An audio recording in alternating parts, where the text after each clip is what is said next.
Le développement durable dans l'entreprise se traduit RSE, comprenez responsabilité sociétale de l'entreprise. Le RSE rassemble 7 points importants, dont l'écologie industrielle, qui consiste à créer des boucles de flux de matière et d'énergie entre de multiples unités de production. Les déchets d'une entreprise deviennent la ressource d'une autre. Il s'agit en fait de mimer la nature, qui recycle tout et ne crée ainsi pas de déchets. Le but est donc de tendre vers une économie où la notion de déchet n'existerait plus, où tout ce qui serait créé serait réutilisé à l'infini. Cela permettrait de réduire le coût de traitement des déchets, de respecter l'environnement et de pallier à la pénurie de matières premières. Voilà pour la théorie, que se passe-t-il dans la réalité ? L'exemple le plus connu est la symbiose de Kalundborg. Kalundborg, c'est une ville portuaire du Danemark, où depuis 1961, de nombreuses entreprises ont commencé à partager des flux de matière et d'énergie. La centrale électrique fournit de la vapeur à la ville de Kalundborg et à la raffinerie, mais aussi fournit à d'autres entreprises des composants qui pour elles étaient des déchets. Des cendres pour la cimenterie, du gypse pour l'usine de plaques au plâtre. Petit à petit, le système s'est étendu à de nombreuses entreprises qui ont commencé à vendre aux autres ce qu'elles considéraient comme du déchet. Et de nos jours, il y a un réseau complet d'échanges de chaleur, de vapeur, de matériaux entre de nombreuses entreprises d'un même territoire. Chaque entreprise transforme du coup, le déchet à traiter, en gain, la ressource.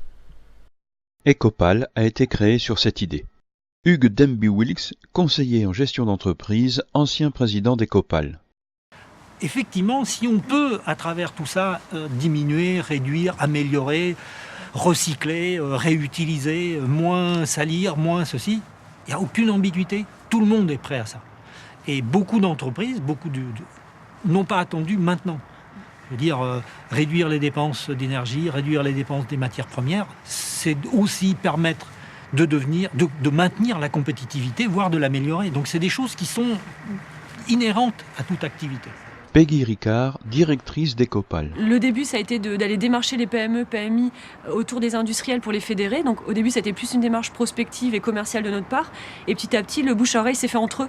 On n'avait même plus besoin d'aller les prospecter. C'est eux, naturellement, qui nous appellent, qui regardent sur Internet, qui recherchent une info et qui, effectivement, nous contactent. L'entreprise n'a pas toutes les spécialités, n'est pas au courant de toute la réglementation. Ecopal dit attention, il faut veiller à ça, il faut respecter ci, on vous aide à faire ceci. Et donc, réponse, on remplit les documents, enfin toute cette dimension réglementaire aussi qui est très importante. Cette capacité à mettre en réseau, de pouvoir effectivement négocier des contrats d'enlèvement de déchets ou autres.